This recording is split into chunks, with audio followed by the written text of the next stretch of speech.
Баршаңызға қайырлы күн достар. Бұл салатсыз бұрын жаңа жылды елестету мүмкін емес еді ғой, иә? Ендеше жаңа жылды еске алып, жаңа жылдың қарсаңында осы салатты дайындап көрейік.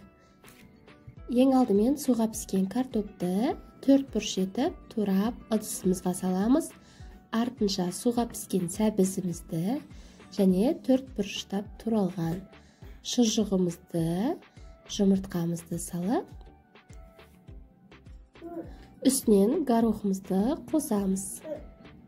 Дәміне қарай тұзымызды және майонезімізді қосып, бір келкі масса болғанша араластырамыз.